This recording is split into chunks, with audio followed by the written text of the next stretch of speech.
بسم اللہ الرحمن الرحیم۔ السلام علیکم۔ پروگرام الکلام میں خوش آمدید۔ میں ہوں آپ کا میزبان محمد شعیب رضا۔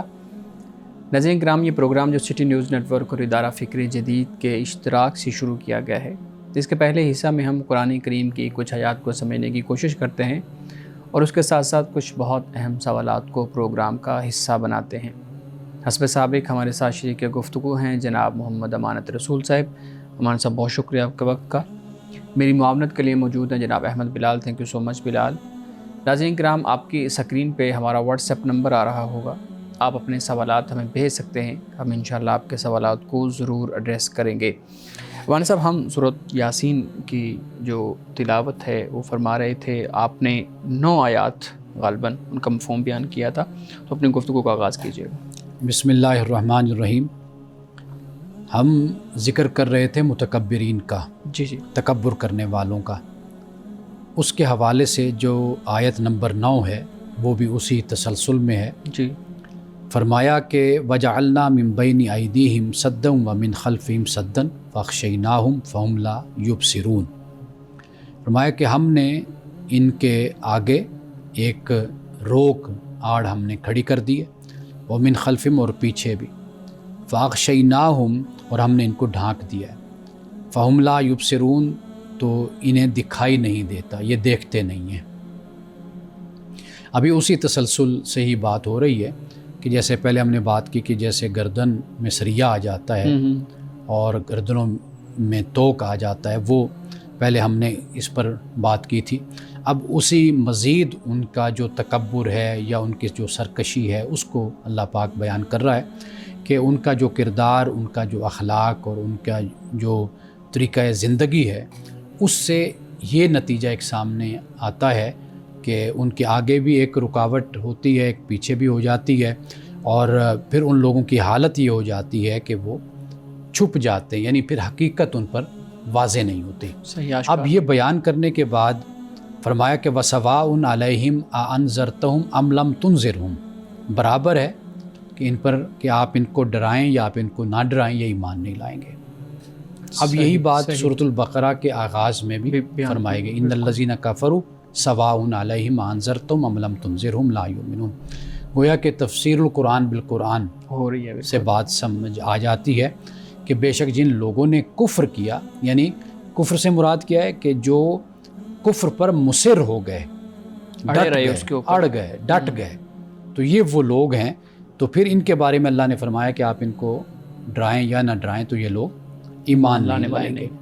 اچھا، اب اگلی جو آیت ہے اس میں ان لوگوں کا ذکر ہوتا ہے کہ جو آمادہ ہیں، جو چاہتے ہیں قبول کرنے کے لیے تیار ہیں، حقیقت کو پائیں۔ ایک تو کنونسڈ ہوتے ہیں، ایک متلاشی ہوتے ہیں نا، جستجو رکھنے والے ہوتے ہیں، جن کو یہ انتظار ہوتی ہے اس بات کی کہ کوئی ایسی سچ بات ہمارے سامنے آ جائے، حق آ جائے تو ہم اس کو فوراً قبول کر لیں۔ اب دیکھیے فرمایا انما تنذر من اتبع الذکر، کہ آپ تو صرف اس کو ڈرا سکتے ہیں جو نصیحت کی پیروی کرتا ہے یا نصیحت پر چلنا چاہتا ہے یا نصیحت کو سننے کی طرف آمادہ ہے، تو آپ تو اسی کو ہی ڈرا سکتے ہیں، اسی کو ہی آپ خبردار کر سکتے ہیں۔ وَخَشِیَ الرَّحْمَٰنَ بِالْغَیْبِ، اور جو غیب میں رحمان سے ڈرتا ہے، خشیت اس کو رحمان کی حاصل ہوتی ہے۔ اب یہ جو رحمان کی خشیت ہے، خشیت کا لفظ در حقیقت یہ ہوتا ہے کہ جسے انسان ایک روب میں آ جاتا ہے نا، دبدبے میں، جیسے کائنات کو دیکھا، انما یخشی اللہ من عبادہ العلماء، وہاں پر بھی یخشا کا لفظ ہے کہ اللہ کے بندوں میں سے جو علماء ہیں ان کو خشیت حاصل ہوتی ہے۔ ٹھیک ہے، کیوں حاصل ہوتی ہے؟ اس لیے کہ وہ علماء ہیں نا، یعنی علماء ایک تو ہمارے ہاں جو ایک مذہبی اصطلاح استعمال ہوتی ہے وہ اپنی جگہ پر، لیکن ان کے لیے قرآن پاک نے اہل ذکر کی اصطلاح استعمال کی ہے، جنہیں ہم علماء کہتے ہیں۔ مذہبی تعلیم جن کے پاس ہوتی ہے، مذہبی علم ہوتا ہے۔ قرآن مجید علماء ان کو کہتے ہیں جو کائنات میں غور و فکر کرتے ہیں، سوچتے ہیں، سوچ بچار کرتے ہیں، تدبر تفکر کرتے ہیں۔ ان فی خلق السماوات والارض واختلاف اللیل والنہار لآیات لأولی الالباب الذین یذکرون اللہ قیاما وقعودا وعلی جنوبہم ویتفکرون فی خلق السماوات والارض ربنا ما خلقت ھذا باطلا۔ تو کائنات میں غور و فکر یہ انسان کو اس نتیجے تک پہنچا دیتا ہے یہ غور و فکر کرنا کہ یہ اللہ نے یہ جو کائنات ہے یہ بے مقصد نہیں بنائی گئی، بالکل صحیح، اس کا کوئی نہ کوئی مقصد ہے اور اس مقصد کے تحت اس کو تخلیق کیا گیا، بنایا گیا۔ تو لہٰذا یہاں پر جو خشیت حاصل ہوتی ہے غیب میں، غیب کا مطلب یہ ہے کہ انسان ان چیزوں کو جو اللہ تعالیٰ کل قیامت کے دن آشکارا فرمائے گا، ہمارے سامنے آئیں گی، ان کو دلائل کے ساتھ انسان سمجھتا ہے صحیح، ٹھیک، کائنات میں۔ یعنی اس طریقے سے جیسے میں نے ابھی آپ کو مثال دی کہ کائنات میں غور و فکر انسان کرتا ہے تو وہ خدا تک پہنچتا ہے، یعنی انسان کا سفر جو ہے وہ خدا تک ہر طریقے سے ہو جاتا ہے، یعنی اپنے آپ کو دیکھتا ہے تو پھر بھی خدا تک پہنچتا ہے، کائنات کو دیکھتا ہے تو پھر بھی مظاہر قدرت دیکھتا ہے خدا تک پہنچتا ہے۔ تو یہاں پر یہ بالغیب سے مراد یہ ہے، فبشر بمغفرۃ واجر کریم، فرمایا کہ یہ ایسا جو شخص ہے نا کہ جو نصیحت سننے کے لیے آمادہ بھی ہے اور جو غیب میں رحمان کی خشیت بھی جس کو حاصل ہے، تو فرمایا کہ آپ اس کو بشارت دے دیجئے کس کی؟ مغفرت کی اور اجر کریم کی، باعزت اجر وہ اللہ تعالیٰ اس کو عطا کرے گا۔ یہاں پر پھر ممکن ہے وہ سوال آپ کی طرف سے آئے، میں خود ہی سوال کر کے اس کا جواب دے دیتا ہوں کہ یہاں پر جو شخص ذکر کے لیے آمادہ ہے تو اس کو اللہ تعالیٰ ہدایت دے رہا ہے، اور جو کفر کرتا ہے اس کو کیوں نہیں اللہ ہدایت دے دیتا؟ تو یہاں پر پھر وہی جواب ہوگا کہ اللہ سبحانہ و تعالیٰ کسی کے ساتھ بالجبر معاملہ نہیں معاملہ فرماتا، یعنی اس کا جو قانون مشیت ہے وہ یہی ہے کہ جس کو وہ دیکھتا ہے پاتا ہے نیکی میں تو اللہ تعالیٰ اس کو اجر دیتا ہے، جس میں طلب ہے، ہدایت کا راستہ دکھا دیتا ہے۔ جس میں یہ چیز نہیں پاتا نہیں دیکھتا تو اللہ تعالیٰ اس کو کبھی بھی ہدایت نہیں دیتا۔ یعنی کہ یہ انسان کی اپنے اب ایسے ہی مثال ہے کہ جیسے کوئی تہہ خانے میں بیٹھا ہوا ہے، باہر سورج چمک رہا ہے، روشن ہے سورج، تو آپ مجھے بتائیے کہ جو تہہ خانے میں بیٹھا ہوا ہے اس کو روشن سورج سے کیا فائدہ حاصل ہوگا؟ وہ باہر نکلے گا تو فائدہ حاصل ہوگا۔ یہی معاملہ انسان کا ہوتا ہے، اور اگر اس نے فائدہ حاصل کرنا ہے تو اس کو نکلنا پڑے گا۔ تو یہی معاملہ ہے کہ قرآن مجید سے، دین اسلام سے اگر آپ نے استفادہ کرنا ہے، ہدایت حاصل کرنی، پھر آپ کو کچھ طلب رکھنی پڑے گی نا، جستجو رکھنی پڑے گی، تبھی آپ کو وہ منزل حاصل ہوتی ہے۔ سر آپ نے ابھی بات کی کہ جو شخص غور و فکر کرتا ہے وہ خدا تک پہنچتا ہے، اس کا مطلب جو شخص خدا تک نہیں پہنچ سکا اس نے غور و فکر نہیں کیا۔ لیکن ہمیں تو بہت سارے ریسرچرز ملتے ہیں جو بڑی بڑی تحقیق کرتے ہیں پھر بھی خدا تک نہیں پہنچتے، تو وہ کیا غور و فکر نہیں کرتے؟ اصل بات جو ہے نا، خدا کا شعور وہ انسان کی فطرت میں موجود ہے۔ بہت کچھ ایسا ہے کہ اس پر کوئی مزید غور و فکر کی ضرورت نہیں ہوتی، یا غور و فکر کرنے کی ضرورت نہیں ہوتی۔ ہم غور و فکر سے جو مراد لیتے ہیں وہ ریفلیکشن مراد لیتے ہیں نا، ریفلیکٹ کرنا۔ بہت آپ زیادہ غور و فکر کرتے ہیں، تدبر تفکر کرتے ہیں، ہم اس معنی میں یہ لفظ استعمال کرتے ہیں۔ بہت کچھ ایسا ہے کہ جو اللہ نے انسان کو دیا ہوا ہے، آپ کے لیے آپ کو ضروری نہیں ہے کہ آپ بہت زیادہ غور و فکر کر رہے ہیں، تدبر تفکر کر رہے ہیں، بڑا علم حاصل کر رہے ہیں تو پھر آپ وہ جانتے ہیں۔ یعنی آپ بچپن سے بہت کچھ سیکھ رہے ہیں، مثال کے طور پر برائی کیا ہے، اچھائی کیا ہے، خیر کیا ہے، شر کیا ہے، اچھا کام کیا ہے، برا کام کیا ہے، خدا ہے یا نہیں، یہ سب کچھ انسان کے اندر موجود ہے۔ تو باقی یہ ہے کہ خدا تک پہنچنے کے لیے بہت سے ایسے کنڈیشنز ہیں، مثال کے طور پر انسان تعصب میں نہ ہو، انسان جانبدار نہ ہو، یعنی امپارشل ہونا چاہیے، نیوٹرل ہونا چاہیے، اور اس میں ایک طلب اور ایک خواہش، ایکسیپٹنس ہونی چاہیے۔ تو یہ پھر انسان کو حقیقت تک، سچائی تک انسان کو پہنچاتے ہیں۔ صحیح مولانا صاحب، ہم یہاں ایک بریک لے لیں، اس کے بعد پھر مزید مطالعہ کرتے ہیں۔ ناظرین کرام، یہاں وقت ہوا چاہتا ہے ایک بریک کا، ہمارے ساتھ رہیے گا۔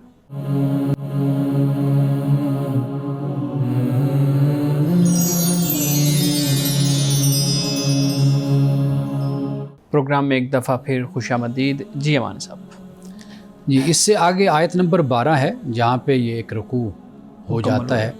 فرمایا انا نحن نحیی الموتى، کہ بے شک ہم ہی مردوں کو زندہ کرتے ہیں، ونکتب ما قدموا وآثارهم، اور ہم لکھ رہے ہیں جو انہوں نے آگے بھیجا اور جو انہوں نے پیچھے چھوڑا، یہ سب کچھ ہم لکھ رہے ہیں۔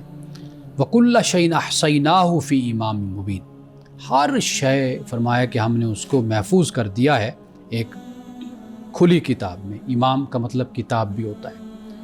اب یہ جو احصینا کا لفظ ہے سورۃ الکہف میں بھی اسی طرح فرمایا کہ ووضع الکتاب فتر المجرمین مشفقین مما یقولون فیہ، یعنی فرمایا کہ جب یہ کتاب رکھی جائے گی یا کل قیامت کے دن تو جو مجرم ہیں یہ ڈرتے ہوئے دیکھیں گے اس کتاب میں جو کچھ ہے، اور کیا کہیں گے یا ویلتنا مالی حاضل کتاب، کہ یہ کیسی کتاب ہے لا یغادر صغیرۃ ولا کبیرۃ الا احصاها، کہ اس میں سب کچھ لکھا ہوا ہے، سب کچھ محفوظ ہے، کوئی چھوٹی سے چھوٹی بات بڑی سے بڑی بات ساری کی ساری اس میں لکھی ہوئی ہے۔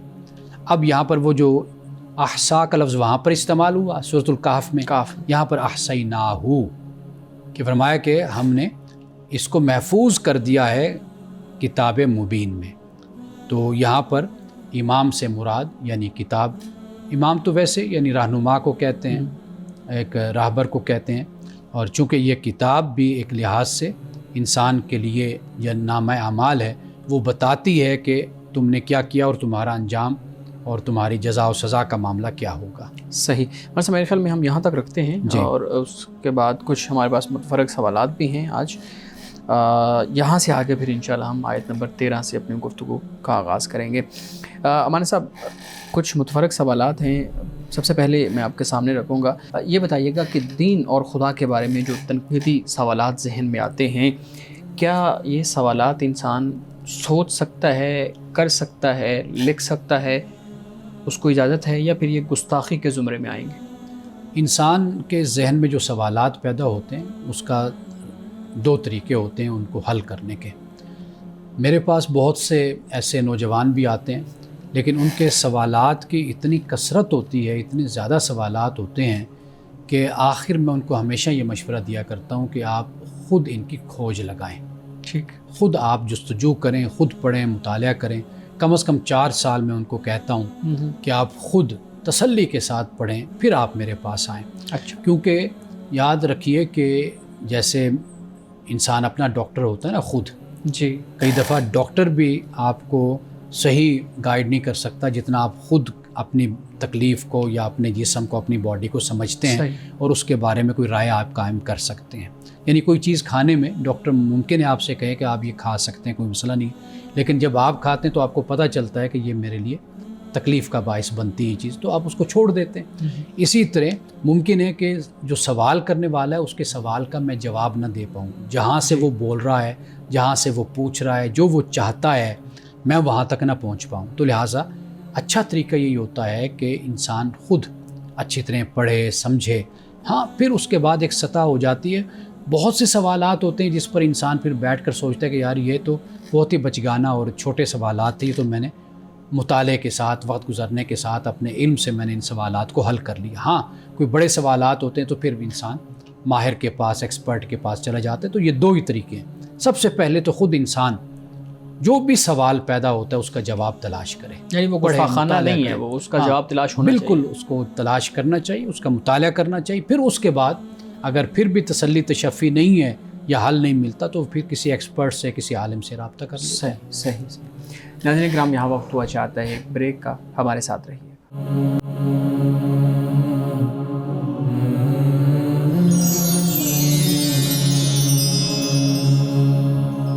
پروگرام میں ایک دفعہ پھر خوش آمدید۔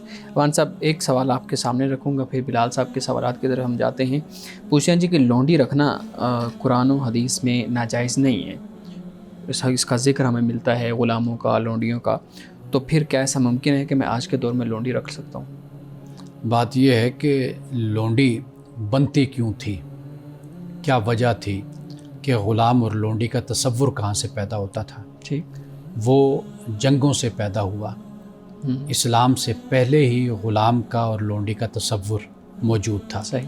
اسلام نے آ کر جو کام کیا اس کو ایک نظم میں، ایک ضابطے میں اسلام لے کر آیا تاکہ انسان کی جو تکریم ہے، انسان کا جو احترام ہے وہ پامال نہ اور ہو، استحصال نہ ہو، مرد ہو یا عورت ہو تو اس کی ایک عزت ہے، ایک احترام ہے۔ قرآن مجید نے اس کو بیان بھی کیا اور رسول اللہ صلی اللہ علیہ وسلم کی سیرت سے اور سنت سے ہمیں اس کا علم بھی حاصل ہوتا ہے۔ قرآن مجید نے اس کو گریجول لے کر پھر اس کو حرام قرار دے دیا، یعنی جیسے شراب کی حرمت کو بھی بیان کر دیا، جیسے سود کی حرمت کو بیان کر دیا، جیسے مختلف جو اعمال ہیں ان کی حرمت کو قرآن پاک نے بیان کر دیا. تو لہٰذا اسی طرح اس کو بھی حرام قرار دے دیا گیا. تو لہٰذا اب نہ وہ حالات ہیں، نہ وہ ایسی کوئی صورت ہے، اور نہ ہی اس کی کسی طرح کوئی اجازت ہے. نہیں، قرآن کریم نے اس کو حرام قرار دیا ہے، آپ یہ کہہ رہے ہیں. میں مزید اس کو سمجھنا چاہ رہا ہوں. آپ نے ایک لفظ میں نے استعمال کیا، آپ نے اس پہ توجہ نہیں کی. میں نے گریجول کا لفظ استعمال کیا. قرآن مجید نے گریجولی ایک چیز کو ختم کیا. یعنی مثال کے طور پر لونڈیوں کے حوالے سے کہا کہ بھئی ان سے یا غلاموں سے معاوضہ لے کر، قیمت لے کر آپ ان کو آزاد کر دو، بلکہ یہاں تک کہا کہ ان کی تم شادی، ان کا نکاح کروا دو. یہ بھی قرآن پاک نے کہا. سورۃ محمد میں اللہ تعالیٰ نے پھر فَإِمَّا مَنًّا بَعْدُ وَإِمَّا فِدَاءً یہ فرما دیا کہ اب جو آخری صورت ہے وہ یہ ہے کہ یا تو ان کو احساناً چھوڑ دو نیکی کرتے ہوئے، یا فرمایا کہ ان سے معاوضہ لے کر ان کو تم چھوڑ دو. اب اس کے علاوہ تیسری صورت یہ نہیں ہے کہ تم ان کو اپنے قبضے میں رکھ سکتے ہو، وہ نہیں ہے صورت. صحیح. جی بلال صاحب. سر یہ بتائیے گا کہ نو مسلم شخص جو نیا اسلام میں داخل ہوا ہے، اس کو دین اسلام کیسے ایکسپلین کیا جائے؟ یعنی وہ ہماری تنگ نظری کا بھی شکار نہ ہو، کیونکہ جب وہ اسلام میں داخل ہوگا تو اس کو مختلف طرح کے لوگ مل سکتے ہیں، تو اس کو دین کس طرح سے ایکسپلین کیا جائے؟ ایک بڑا اچھا واقعہ ہے، وہ اسی کو واضح کر دے گا کہ یورپ میں ایک نوجوان انگریز وہ اسلام کو سمجھنا چاہ رہا تھا. تو وہ مسجد میں آیا تو اس نے مولانا سے، جو امام تھے وہاں کے خطیب تھے، ان سے بات کی کہ میں مسلمان ہونا چاہتا ہوں. تو حسب روایت وہاں کے عالم نے یہ چاہا کہ بھئی یہ میرے پاس بیٹھے، میں اس کو سکھاؤں، اس کو سمجھاؤں، بتاؤں اس کو. تو اس نے کہا کہ بھئی آپ کے پاس کتاب ہے اپنی، جو آپ کے مذہب کی کتاب ہے، اسلام کی کتاب. تو عالم نے کہا کہ ہاں وہ کتاب ہے. تو اس نے کہا کہ مجھے وہ آپ بس کتاب دے دیجئے، میں اس کو خود پڑھوں گا. تو قرآن مجید انہوں نے پھر انگلش میں اس نوجوان کو دے دیا. تو وہ قرآن مجید لے کر چلا گیا. تو سب سے اچھا تعارف جو ہے وہ قرآن مجید ہے. اگر کوئی دین سمجھنا چاہتا ہے آپ اس کو قرآن مجید دے دیجئے اور اسے کہیے کہ 2 4 6 مہینے سال اس پہ لگاؤ، اس کو پڑھو تو پھر آپ آؤ، پھر کلمہ پڑھو. اگر آپ قرآن مجید جو پہلی آپ کی کتاب ہے جو اللہ نے نازل کی ہے، اگر اس کے بجائے آپ خود بیٹھ کر بات کرنا شروع کر دیتے ہیں تو وہاں سے پھر بہت سے مسائل پیدا ہونا شروع ہو جاتے ہیں. ایک یہ بھی دیکھا گیا کہ ہم لوگوں کے لیے مشکل زیادہ پیدا کرتے ہیں مختلف معاملات میں. اگر کوئی کسی مفتی کے پاس بھی چلا جاتا ہے تو پھر وہ اسے فتویٰ دیتے ہوئے بھی بہت ساری روایات بتائے گا اور بہت ساری مسائل اس طرح سے بتائے گا کہ وہ خود مشکل کا شکار ہو جائے گا. تو یہ جو ایک ہمیں کانسیپٹ ملتا ہے کہ لوگوں کے لیے آسانی پیدا کرو، مشکل پیدا نہ کرو، کیا اس کا اطلاق ان چیزوں میں بھی ہوتا ہے جیسے کہ فرائض ہیں، عبادات ہیں، معاملات ہیں؟ اس کے بارے میں آپ وضاحت کریں. دیکھیے، عالم کو حکیم بھی ہونا چاہیے، دانا بھی ہونا چاہیے. 2 باتیں ہیں. ایک یہ ہے کہ دیکھے کہ جو میرے سامنے بیٹھا ہوا شخص ہے یہ اس کا علمی لیول، اس کی علمی سطح کیا ہے. یہ مبتدی ہے یا یہ کافی کچھ پڑھا ہوا ہے یا دین کو سمجھتا ہے، اس کے پاس کیا نالج ہے. ایک تو یہ بات ہوتی ہے. دوسری بات یہ ہوتی ہے کہ نصیحت وقت پر اثر کرتی ہے. بالکل. یعنی مثال کے طور پر بزرگ یہ فرماتے ہیں کہ آپ کسی سے یہ نہ کہیں کہ چلو بھائی نماز پڑھنے چلو، بلکہ آپ اسے یہ کہیں کہ میں نماز پڑھنے جا رہا ہوں. آپ اس کے نالج میں لائیں، اس کے علم میں لائیں. ایک طریقہ ہوتا ہے کہ جو سختی کے ساتھ کہنے، ممکن ہے کہ وہ انکار کر دے. بالکل. تو طریقہ کیا ہوتا ہے؟ آپ دوسرے کو آگاہ کر دیتے ہیں، بتاتے ہیں جی میں نماز پڑھنے جا رہا ہوں. دوسرے میں ترغیب پیدا ہو جاتی ہے کہ وہ آ جاتا ہے. تو لہٰذا 2 باتوں کا خیال رکھنا ہوتا ہے کہ جو مخاطب ہے آپ وہ کیسا ہے. دوسرے نمبر پر جو بات ہوتی ہے وہ وقت کے لحاظ سے ہوتی ہے. رسول اللہ صلی اللہ علیہ وسلم کا ارشاد ہے، آپ نے فرمایا کہ میں تمہیں کم نصیحت کرتا ہوں، کبھی کبھار کرتا ہوں، تب کرتا ہوں جب تم لوگوں کی توجہ ہوتی ہے نصیحت کو سننے کی. تو میں پھر نصیحت، یعنی جب اللہ کے رسول صلی اللہ علیہ وسلم یہ فرما رہے ہیں تو پھر میں اور آپ کی کیا حیثیت رہ جاتی ہے. تو لہٰذا ہمیں اسی بات کی تعلیم ہے کہ وقت کے مطابق نصیحت کریں اور دوسرے کو دیکھ کر ہم نصیحت کریں. یہ جو مشکلات پیدا ہوتی ہیں یہ تب ہی پیدا ہوتی ہیں کہ جب ہم یہ نہیں دیکھتے کہ سامنے والا کون ہے، یہ بھی نہیں دیکھتے کہ یہ وقت بھی ہے یا نہیں ہے، تو پھر یہاں سے ساری مشکلات پیدا ہوتی ہیں. سر، ہم اگر پاکستان میں یعنی اس ویسینٹی میں سوشل میڈیا کو ایکسپلور کریں تو سوشل میڈیا پہ جو کومنٹس ہمیں ملتے ہیں اس میں یہ بڑا واضح نظر آتا ہے کہ ہم دوسروں پر تنقید کرتے ہیں اور یہ بھی واضح نظر آتا ہے کہ ہمیں دوسروں کے انجام کی بڑی زیادہ فکر ہوتی ہے. ہم کہتے ہیں یار یہ تو کیا کام کر رہے ہو, تمہیں کوئی آخرت کی فکر نہیں ہے, عاقبت کی فکر نہیں ہے. تو ایسا رویہ کیوں ہے؟ اس کو تبدیل کیسے کیا جا سکتا ہے کہ ہمیں دوسروں کے انجام کی فکر ہے لیکن ہمیں خود کے انجام کی کوئی فکر نہیں ہے, ہمارے ساتھ کیا ہونا ہے؟ دیکھیے, خیر خواہی کا تقاضا یہی ہے کہ آپ کو اپنے انجام کی بھی فکر ہو, دوسرے کے انجام کی بھی فکر ہو. لیکن جو اصل مسئلہ ہے, شاید آپ وہ کہنا چاہ رہے تھے یا کہہ نہیں پائے, وہ یہ ہے کہ ہم ججمنٹل ہو جاتے ہیں. بالکل. یعنی دوسرے کی جنت اور جہنم کا فیصلہ ہم کر دیتے ہیں. ہمارے علماء جنتی ہیں, دوسروں کے علماء جہنمی ہیں. ہمارے مسلک کے لوگ جنتی ہیں, دوسرے مسلک کے لوگ جہنمی ہیں. یہ جو ہم فیصلہ دیتے ہیں, شاید آپ یہی کہنا چاہ رہے ہوں گے, یہ طریقہ اختیار نہیں کرنا چاہیے. باقی آپ کے بچے ہیں, آپ کے دوست ہیں, آپ کے بھائی ہیں, آپ میں یہ ضرور جذبہ ہونا چاہیے کہ اچھے کام میں بھی کروں, یہ بھی اچھے کام کریں, لیکن دوسرے اچھے کام ضرور کریں. لیکن انداز یہ نہیں ہونا چاہیے کہ دوسروں کے لیے آپ کی وہ نصیحت اور آپ کا وہ طریقہ انداز وہ بوجھ بن جائے, کہ وہ آپ کو دیکھتے ہی بھاگ جائیں اور کہیں کہ بس آ گئے بلال صاحب اور ابھی انہوں نے تقریر شروع کر دینی ہے. تو یہ رویہ بھی نہیں ہونا چاہیے. ناظرین کرام, یہاں وقت ہوا چاہتا ہے ایک بریک کا, ہمارے ساتھ رہیے گا.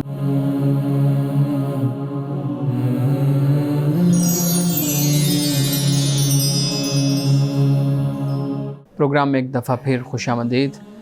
امان صاحب, ایک سوال آپ کے سامنے رکھتا ہوں. پوچھتے ہیں جی, ہمارے ہاں عام طور پہ کہا یہ جاتا ہے کہ غیر محرم پہ جو آپ کی پہلی نظر پڑ جاتی ہے وہ معاف ہوتی ہے. تو پوچھتے ہیں کہ اگر پہلی نظر ہی صحیح طرح ڈال لی جائے تو وہ ٹھیک ہوتا ہے؟ دیکھیے, یہ جو بات ہے نا, کبھی بھی جو حدیث ہے, قرآن ہے, اور پھر یہ روایت صحیحہ ہے, حضرت علی رضی اللہ تعالیٰ عنہ سے غالباً یہ روایت ہے, تو ان کے بارے میں ہمیشہ بہت ہی سنجیدہ, محتاط اور ذمہ داری کے ساتھ بات کو بیان کیا جائے. ہاں, ہمارے ہاں عام طور پر ایسا رویہ لوگ اختیار کرتے ہیں. میں سمجھتا ہوں کہ ناواقفیت کی وجہ سے یہ ایسا کرتے ہیں, تو ان کے بارے میں ہمیشہ احتیاط کرنی چاہیے. جہاں تک عرض ہے, دیکھیے قرآن پاک بیان کرتا ہے کل للمؤمنین یغضوا من ابصارہم ویحفظوا فروجہم. مومنین سے کہا کہ نظریں نیچی رکھیں, مومنات سے بھی کہا کہ نظریں نیچی رکھیں. نظر نیچی رکھنے سے مراد ہرگز یہ نہیں ہے کہ انسان بات کرتا ہے تو نہ دیکھے. اصل میں نظریں نیچی رکھنے سے مراد یہ ہے کہ یہ جو لوگ دوسرے کی شخصیت کو یا دوسرے کے وجود کو, جسم کو جو سکین کرتے ہیں, یعنی اس کا جو ایک جسے کہتے ہیں کہ جائزہ لیتے ہیں, تو یہ جو طریقہ کار ہے دیکھنے کا, یہ درست نہیں ہے. تو لہٰذا رسول اللہ صلی اللہ علیہ وسلم نے اگر یہ فرمایا ہے تو اس سے مراد یہی ہے کہ انسان اس انداز سے دیکھتا ہے دوسرے کو کہ جس میں خد و خال کا جائزہ لینے والی نظر نہیں ہونی چاہیے, شرم و حیا کے ساتھ. باقی ایک روٹین میں, ایک انداز میں انسان نظر اٹھا کے دیکھتا ہے. لیکن ایک طریقہ یہ ہوتا ہے کہ جیسے بے وجہ غیر ضروری طور پر, جس کو ہم پنجابی کہتے ہیں تاڑنا, ہاں, لوگ اٹھا کر نظریں دیکھتے رہتے ہیں, بے وجہ دیکھتے ہیں, اور ان کی نظروں سے ہی پتہ چل جاتا ہے کہ یہ کیوں دیکھ رہے ہیں. تو لہٰذا اس سے رسول اللہ صلی اللہ علیہ وسلم نے منع فرمایا. قرآن مجید کی آیت سے بھی ہمیں اس بات کا ثبوت ملتا ہے. سر, کسی دوسرے شخص پر کفر کا فتویٰ لگانا یقیناً یہ ایک بہت بڑا کام ہے, اور ممکن ہے یہ باعث ثواب بھی ہو, کیونکہ فتویٰ لگانا بھی ایک ثواب کا کام ہے. لیکن کسی دوسرے شخص پر کفر کا فتویٰ کون لگا سکتا ہے؟ ایک سوال پیدا ہوتا ہے کہ کیا ہم خود اس قابل ہو گئے ہیں, ہم خود اسلام پر پورا عمل کر رہے ہیں کہ ہم اتنے قابل ہو جائیں کہ کسی دوسرے شخص پر کفر کا فتویٰ لگا رہے ہیں؟ یہ کیسا عمل ہے؟ آپ نے لفظ بولا فتویٰ لگانا. فتویٰ لگانا تو نہیں چاہیے, فتویٰ دینا چاہیے. یعنی اگر کسی کے بارے میں مثال کے طور پر کوئی ایسے الفاظ وہ بولتا ہے, وہ لکھتا ہے, اس کے ثبوت موجود ہیں, اب اس پر کوئی رائے قائم کرنا چاہتا ہے, تو واضح بات ہے کہ وہ یہ کہے گا کہ ایسے الفاظ کفر کے دائرے میں آتے ہیں, یہ کفریہ عبارات بن جاتی ہیں, یہ یعنی بے ادبی ہو جاتی ہے, گستاخی ہو جاتی ہے. اس حد تک تو بات ٹھیک ہو جاتی ہے. تو یہاں تک تو رائے کوئی قائم کرنا چاہے تو وہ رائے یہ قائم کر سکتا ہے. لیکن جہاں تک دوسرے کا معاملہ ہے تو یہ بات جب آپ کہتے ہیں کہ فتویٰ لگانا, پھر گویا کہ آپ کسی کے اسلام اور کفر کا فیصلہ کر رہے ہیں. بالکل. یعنی فلاں شخصیت ہے جس کو آپ نومینیٹ کر کر آپ کہتے ہیں کہ یہ شخص کافر ہے یا یہ شخص مسلمان ہے، تو اس کا اختیار پھر آپ کو حاصل نہیں ہے، اب اختیار اس کے پاس ہے، وہ خود اپنا جس کے فیصلہ بارے کرے میں گا۔ یہ بات منسوب کی جا رہی ہے۔ اب وہ اپنی بات کی کلیئرٹی دے گا، اپنے بارے میں بتائے گا، جو اپنی حیثیت وہ متعین کرے گا تو ہم اس کو پھر وہی حیثیت دیں گے۔ ایسے تو پھر بہت سارے لوگ ہیں، مطلب ہمارے اختلاف چلتا رہتا ہے۔ ہمارے نزدیک ایک شخص ممکن ہے وہ دائرہ اسلام سے خارج ہو، لیکن وہ خود کو اپنے اسپیکٹ میں سمجھتا ہو کہ میں دائرہ اسلام میں ہوں، تو پھر اس طرح میرا خیال ہے یہ تو بہت زیادہ اختلافی معاملات تو پھر پاکستان میں تو بہت زیادہ چل رہے ہیں پہلے بھی۔ اگر یہ طریقہ اختیار کیا جائے تو پاکستان میں اختلافی معاملات حل ہو جائیں گے جو چل رہے ہیں۔ بالکل ایسے تو ہی۔ یہ نقطہ نظر اختیار کرنا چاہیے تاکہ معاشرے میں فساد نہ پھیلے، فساد معاشرے کو میں انتشار نہ ہو۔ آپ اپنے اسلام اور ایمان کے ذمہ دار ہیں، آپ کے سامنے ایک چیز رکھی جاتی ہے، آپ اس پر رائے قائم کر دیتے ہیں، یہ ایک علیحدہ طریقہ ہے۔ ایک طریقہ یہ ہے کہ کسی شخص کی بات ہو رہی ہے، اسپیسیفک وہ پرسن کی۔ اپنی بات کو بیان کرے گا، اس کے بیان کی روشنی میں آپ اس کی حیثیت کو متعین کریں گے۔ ایک اور بات جو میں جاننا چاہوں گا، شادی سے پہلے کسی لڑکی کو یہ کہہ دینا کہ آپ کو الگ شوہر کے ساتھ گھر ملے گا اور جو اس کے یعنی ان لاز ہیں پیرنٹس، ان سے الگ رکھا جائے گا، لیکن شادی کے بعد اگر ان کو انہی کے ساتھ رکھا جائے اور الگ گھر میں بھی نہ رکھا جائے، اور ایسا پاکستان میں اکثر ہوتا ہے، وہ جو خاتون ہیں وہ اب شکوہ شکایت بھی نہیں کر سکتی کیونکہ انہوں نے پوری زندگی ان کے ساتھ گزارنی ہے، تو اس صورتحال کا حل کیا ہے؟ جوائنٹ فیملی سسٹم کوئی خدا کا حکم نہیں ہے، پہلی بات تو یہ ذہن میں رکھنی چاہیے۔ یہ آپ کا ایک معاشرتی سیٹ اپ ہے، نظم ہے، طریقہ ہے جو آپ اختیار کرتے ہیں، خاص طور پہ ہمارے ہاں اس کو اختیار کیا جاتا ہے۔ اب یہ ڈیپینڈ کرتا ہے نیت پر، حالات پر، یعنی مثال کے طور پر شادی سے پہلے خاوند نے یہ کہا اور اس کی نیت میں تھا کہ میں نے اس کو علیحدہ نہیں دینا، اس کو ساتھ رکھنا ہے، حالانکہ سہولت بھی ہے۔ ممکن ہے کہ شادی سے پہلے حالات اچھے ہوں، شادی کے بعد حالات خراب ہو گئے ہوں، اب وہ مجبوری ہے کہ اس نے جوائنٹ فیملی میں ہی بیوی کو رکھنا ہے، تو لہٰذا ان معاملات کو دیکھا جائے گا۔ اللہ سبحانہ و تعالیٰ سمیع ہے، علیم ہے، خبیر ہے، وہ جانتا ہے، بصیر ہے، تو وہ بندے کی نیت اس کے حالات کے مطابق ہی پھر فیصلہ فرمائے گا۔ اگر بدنیتی ہے، حالات بھی اچھے ہیں، سب کچھ ہے، پھر جان بوجھ کر کوئی شخص ایسی زیادتی کرتا ہے وعدہ کرنے کے باوجود، تو واضح بات ہے کہ وہ خدا کے ہاں جواب دہ ہو۔ منصب حدیث مبارکہ بیان کیجیے گا۔